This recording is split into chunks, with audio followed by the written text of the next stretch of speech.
액션 let's go 저 건물을 찾으러 Assalamualaikum warahmatullahi wabarakatuh. Kami dari kelompok 5 kelas 12 MIPA 4 akan membahas tentang tekanan osmotik. Sebelum ke video, kami akan memperkenalkan diri. Perkenalkan, nama saya Fikron Yudhistira. Saya Jelsa Dwi Junita. Saya Febrianti Putri Utami. Saya Naila Purnamasari. Saya Ginastia Lutia. Saya Destia Purnamasari. Saya Hanif Farulabarhan. Sekian perkenalan dari kelompok kami. Selanjutnya adalah menyaksikan video berikut. Apa itu osmosis? Osmosis adalah peristiwa bergeraknya partikel, molekul, atau ion dari suatu larutan yang lebih encer atau juga bergeraknya pelarut murni ke larutan yang lebih pekat melalui dinding semi-permeabel. Jadi, molekul pelarut akan melewati membran semi-permeabel dari larutan yang konsentrasinya rendah menuju larutan yang lebih pekat. Perpindahan ini akan terus terjadi hingga tercapainya kesetimbangan. Dan apa itu tekanan osmotik? Tekanan osmotik adalah tekanan hidrostatik yang terbentuk dalam larutan yang lebih pekat saat osmosis terjadi. Tekanan osmotik inilah yang akan mempertahankan kesetimbangan osmotik antara suatu larutan dan pelarut murninya yang dipisahkan oleh membran semi-permeabel. Dengan kata lain, tekanan osmotik adalah tekanan yang diperlukan untuk menghentikan osmosis. Tekanan osmotik ini merupakan salah satu sifat koligatif larutan. Osmosis terbalik. Osmosis terbalik adalah sebuah proses pemaksaan sebuah terlarut dari sebuah daerah konsentrasi terlarut tinggi melalui sebuah membran ke sebuah daerah terlarut rendah dengan menggunakan sebuah tekanan melebihi tekanan osmotik. Dalam istilah lebih mudah, reverse osmosis adalah mendorong sebuah larutan melalui filter yang menangkap zat terlarut dari satu sisi dan membiarkan pendapatan pelarut murni dari sisi satunya. Hipertonik, hipotonik, dan isotonik. Larutan hipertonik yaitu larutan yang mempunyai konsentrasi terlarut tinggi. Larutan hipotonik yaitu larutan dengan konsentrasi terlarut rendah. Sedangkan larutan isotonik yaitu dua larutan yang mempunyai konsentrasi terlarut sama. Proses terjadinya osmosis. Bagaimanakah proses terjadinya osmosis? Pada gambar tersebut terdapat dua wadah A dan B. Wadah A diisi dengan air murni, sedangkan wadah B diisi dengan suatu larutan. Keduanya dipisahkan oleh membran semi-permeabel yang hanya bisa dilalui oleh molekul air saja. Gambar A menggambarkan kondisi awal. Kemudian, karena konsentrasi larutan B lebih besar, maka akan terjadi proses osmosis, di mana air murni akan pindah ke larutan B melewati membran semi-permeabel. Setelah beberapa lama, kondisinya akan tampak seperti pada gambar B. Permukaan larutan B menjadi naik, sedangkan permukaan air murni turun. Nah, proses osmosis ini terus terjadi dan baru berhenti ketika air murni dan larutan B mencapai kesetimbangan osmotik. Kesetimbangan osmotik pada gambar B disebabkan oleh tekanan hidrostatik yang terbentuk dalam larutan B saat osmosis terjadi, yang dikenal juga dengan tekanan osmotik. Tekanan osmotik akan mempertahankan kesetimbangan osmotik pada larutan A dan B. Namun, kondisi pada gambar B bisa dikembalikan lagi ke keadaan awal seperti pada gambar A.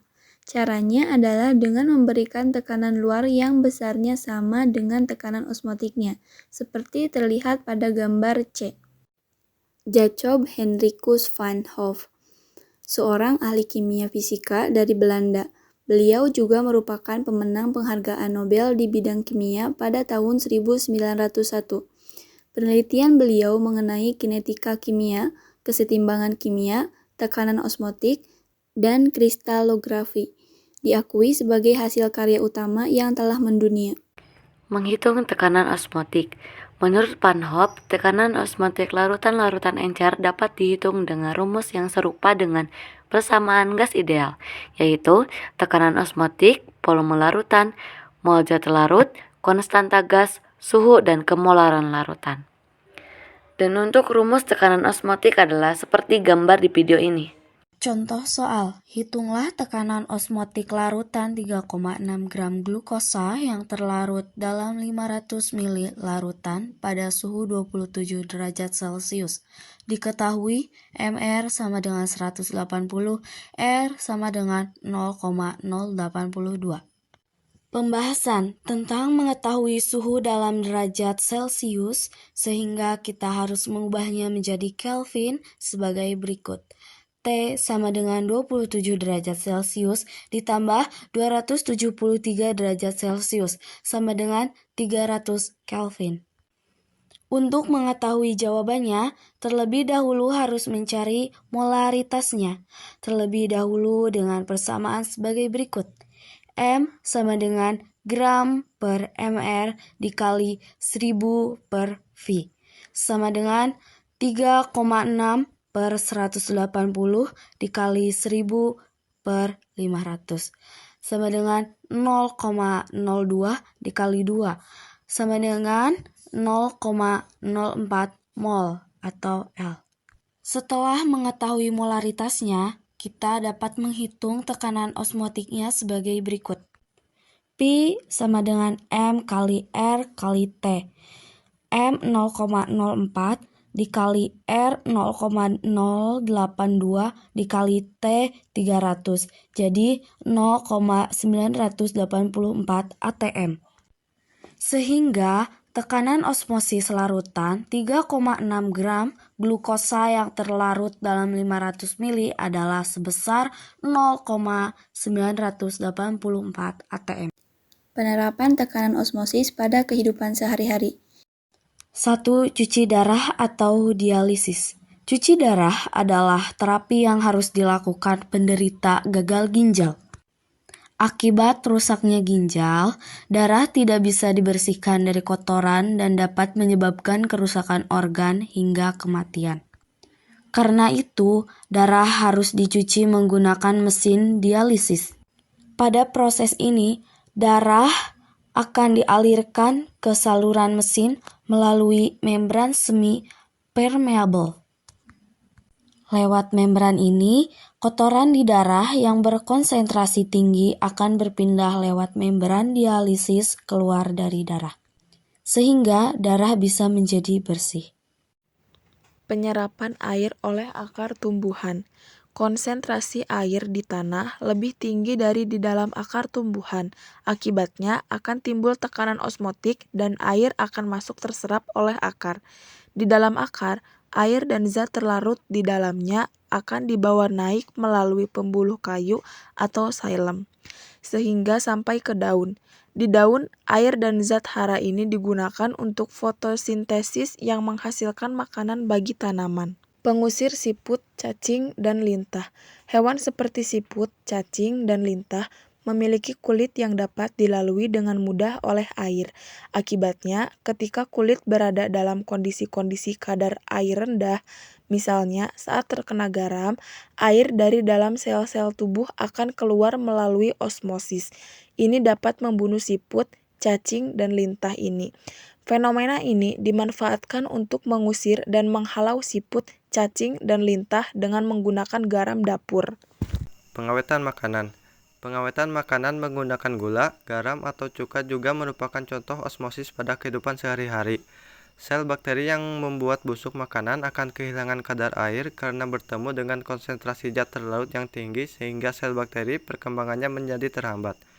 Bila sel bakteri berada dalam larutan gula hipertonik atau konsentrasi tinggi, air intrasel cenderung untuk bergerak keluar dari sel bakteri ke larutan yang lebih pekat. Proses ini yang disebut dengan krenasi atau crenation, menyebabkan sel bakteri tersebut mengerut dan akhirnya tidak berfungsi lagi. Ikan air asin tidak bisa hidup di air tawar. Contoh peristiwa osmosis selanjutnya adalah ikan air asin yang tidak dapat hidup di air tawar dan ikan air tawar yang tidak dapat hidup di air asin. Dilansir dari biologi LiberText, jika ikan air asin selnya isotonik atau konsentrasi garam zat terlarut sama dengan air laut, ditempatkan ke dalam air tawar, maka akan terjadi osmosis, di mana air dari lingkungan akan masuk ke dalam tubuh ikan karena konsentrasi zat terlarut yang tinggi, sehingga sel ikan akan dimasuki oleh terlalu banyak air. membengkak, dan kemudian meledak atau mengalami lisis. Inilah mengapa ikan air asin tidak bisa hidup dalam air tawar. Siapkan alat dan bahan seperti yang tertera pada video. Pertama-tama, kupas kulit kentang. Potong kentang menjadi 2 bagian. Tuangkan air sampai setengah gelas. Di sini kami menggunakan 2 gelas, yang satu untuk diisikan dengan larutan garam dan yang satu dengan air tawar. Tambahkan 2 sendok garam pada 1 cup gelas dan dilarutkan. Masukkan kentang yang sudah dibagi 2 ke cup gelas yang berisi larutan garam dan air tawar. Diamkan selama 6 jam. Setelah 6 jam, berikut hasilnya dan perbedaannya. Perhatikan dengan seksama bagaimana kondisi sebelum dan sesudahnya. Untuk kentang di air tawar tampak lebih kaku daripada kentang dari air garam. Kentang dari air garam tampak lebih elastis dan mengecil. Untuk kentang dari air tawar tampak lebih membesar dan ketika dipotong keras seperti kentang pada umumnya. Sedangkan untuk kentang air garam, kentang mengecil, mengerut, dan ketika dipotong sedikit lebih lunak. Apa sih yang terjadi pada peristiwa ini? Mari kita bahas. Peristiwa ini adalah peristiwa tekanan osmosis. Tekanan osmosis membahas perpindahan zat cair melalui sebuah membran atau lapisan yang selektif. Pada kasus kentang, contohnya di air tawar, air memiliki ukuran lebih kecil, sehingga air dapat masuk melalui lapisan dan masuk ke dalam kentang. Pada air garam, ukuran air garam lebih besar sehingga tidak bisa melewati lapisan. Akibatnya, air di dalam kentanglah yang keluar dari lapisan yang mengakibatkan kentang mengerut.